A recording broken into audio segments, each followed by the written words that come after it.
Continuando con potenciales de membrana.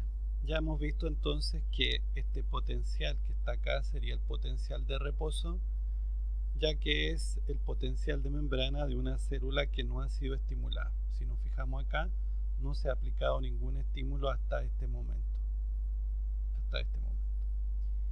Entonces veamos qué pasa con estos dos primeros estímulos que se aplican acá. La altura de estas barras tiene que ver con la intensidad del estímulo aplicado. Y si observamos, lo que ocurre es que el potencial de membrana se vuelve más negativo que el reposo y luego vuelve al reposo. O sea, en este caso, cuando hablemos de un cambio en el potencial de membrana, cuando este cambio se hace más negativo que el reposo, a eso le vamos a llamar una hiperpolarización, seguida de una repolarización en donde vuelve al reposo. Si aumentamos la intensidad del estímulo aplicado, en este caso lo que va a ocurrir es nuevamente una hiperpolarización, pero en este caso se vuelve mucho más negativa con respecto al reposo y luego viene una repolarización en donde vuelve a acercarse esto hacia el reposo. Entonces estos dos estímulos iniciales provocaron hiperpolarizaciones. Estas hiperpolarizaciones fueron respuestas locales, ¿no es cierto?, en donde se produjo una hiperpolarización, seguía una repolarización hasta volver al reposo. Veamos qué pasa con este estímulo. En este caso, cuando aplicamos este estímulo, el potencial de membrana se hizo más positivo y luego hubo una repolarización y se volvió al reposo.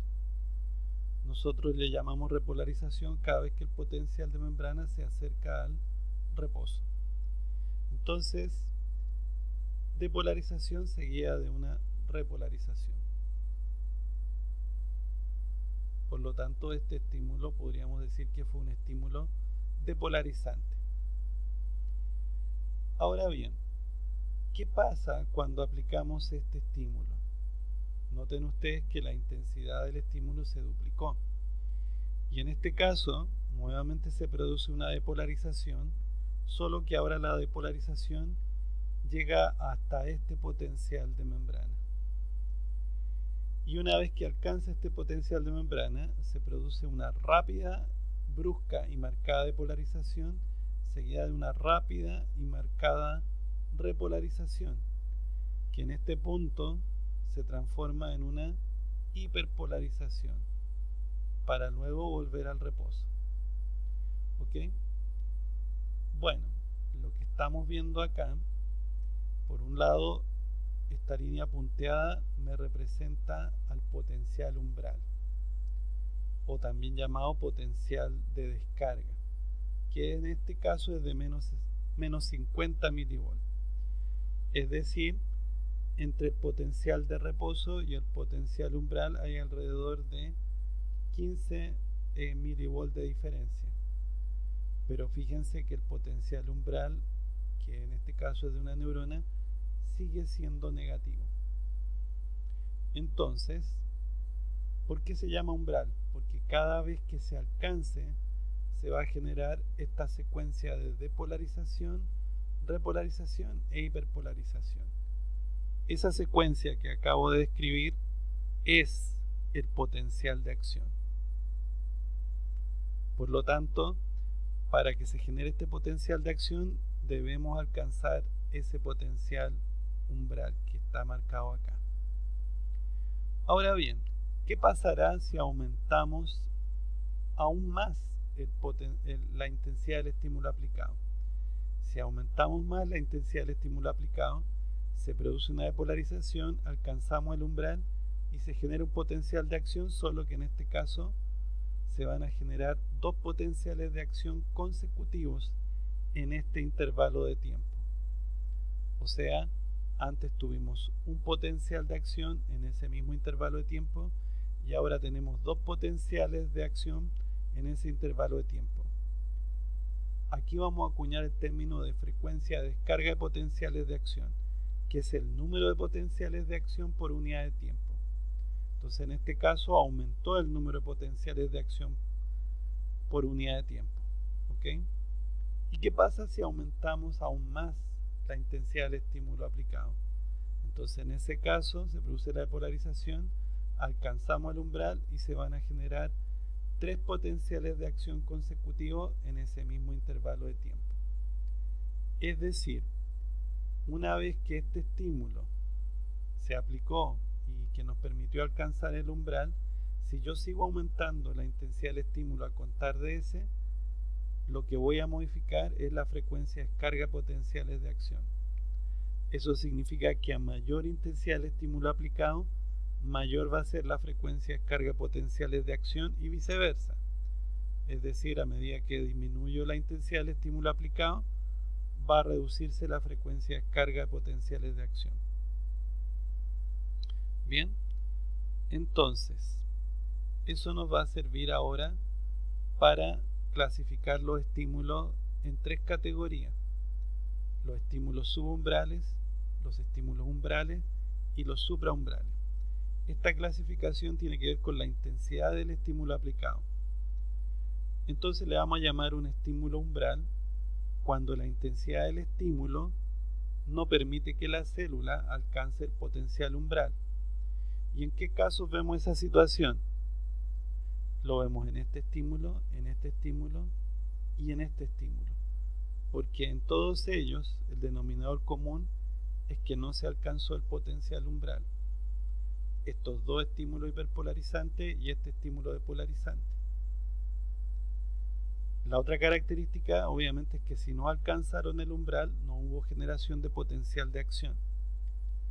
Ahora bien, este estímulo recién permitió que la depolarización alcanzara el potencial umbral y por lo tanto se generó un potencial de acción.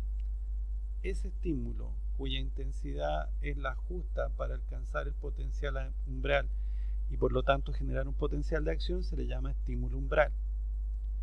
Si yo aumentaba aún más la intensidad del estímulo, más allá de la necesaria para alcanzar el umbral, lo único que me va a cambiar es la frecuencia de descarga potenciales de acción. Y a esos 2 estímulos que vemos acá les vamos a llamar supraumbrales, porque su intensidad es superior a la que necesitamos para alcanzar el potencial umbral. Bien, por eso se dice que el potencial de acción obedece a la ley del todo o nada. O sea, si el estímulo no tiene la intensidad suficiente para alcanzar el umbral, no hay potencial de acción. Pero si el estímulo tiene la intensidad suficiente para alcanzar un umbral, siempre se va a generar un potencial de acción o varios potenciales de acción. Entonces, ahora podemos ver en un gráfico lo que es un potencial de acción. Aquí tenemos el potencial de reposo, aquí teníamos la depolarización inicial, aquí está representado el umbral. Bueno, el potencial de acción se inicia acá. Esta sería la fase de depolarización, esta sería la fase de repolarización y esta sería la fase de hiperpolarización. Y luego volvemos al reposo. En este dibujo están graficados 2 tipos de potenciales de acción.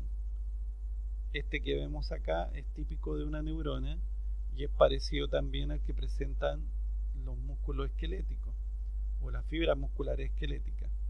Y lo que vemos aquí marcado de color rojizo corresponde al potencial de acción de una célula muscular cardíaca. Entonces, nuevamente, si no aplicamos un estímulo, el potencial de membrana permanece en reposo, negativo. Si aplicamos un estímulo adecuado, se produce una depolarización, se alcanza el umbral y se inicia la depolarización. Entonces las etapas de este potencial de acción serían primero depolarización, luego repolarización, porque nos acercamos al reposo, y luego de esto hiperpolarización, nos hacemos más negativos que el reposo. Entonces, la fase de polarización implica que el potencial de membrana se invierte, pasamos de negativo a positivo, y esto esto ocurre de manera muy rápida. Luego vemos que en la repolarización el potencial de membrana pasa de positivo a negativo. Por lo tanto, aquí vuelve a cambiar y se acerca al potencial de reposo. Sin embargo, en esta fase vemos que se hace más negativo que el reposo. Por eso, hiperpolarización. Entonces, lo que vamos a analizar ahora es cuáles serían las bases moleculares y iónicas de este potencial de acción. ¿Qué es lo que ocurrió en el fondo? Bueno, lo que ocurre es lo siguiente. Al aplicar un estímulo de esta intensidad, se produjo una depolarización.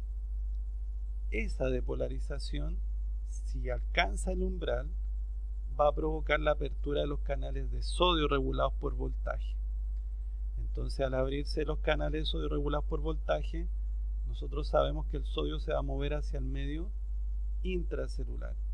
Y eso va a hacer que el potencial de membrana se vuelva bruscamente positivo. Luego, nosotros vemos que hacia el final del hacia el final de la fase de polarización, también se van a abrir, en este gráfico no se nota, pero también se van a abrir los canales de potasio regulados por voltaje, que van a ser más lentos. Luego en la fase de repolarización, ¿qué es lo que va a ocurrir? Los canales de sodio regulados por voltaje, que se abrieron rápidamente, ahora comienzan a inactivarse. Y por lo tanto empieza a decaer el flujo de ion sodio hacia el medio intracelular. Pero la mayor parte de los canales ahora de potasio regulados por voltaje están abiertos y por lo tanto se mueve mucho más potasio hacia el medio extracelular.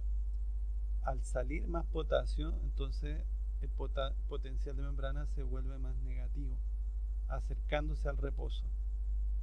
El tema es que en la fase de hiperpolarización, los canales de ion potasio, algunos de ellos todavía están abiertos y lentamente comienzan a inactivarse. Por lo tanto, mientras estén abiertos, sigue saliendo potasio y eso hace que el potencial de membrana se vuelva más negativo. Sin embargo, en esta última fase también los canales de sodio regulados por voltaje que comienzan a cerrarse. ¿Sí? Esto se puede entender mejor en esta otra imagen, en donde color negro vemos el potencial de acción, fase de depolarización, fase de repolarización y fase de hiperpolarización. Entonces claramente aquí vemos que la fase de depolarización, que llega hasta acá, hay un aumento de la conductancia y por ende de la permeabilidad al ion sodio, entra más sodio, eso es lo que hace que se vuelva más positivo. Pero fíjense que hacia el final, en esta parte, todavía estamos en fase de polarización, también aumentó la permeabilidad al ion potasio, y eso es porque se abren los canales potasio regulados por voltaje, que son más lentos que los de sodio. Luego, en la fase de repolarización, que sería esta, la conductancia al sodio, la permeabilidad al sodio decae porque los canales de sodio se están inactivando.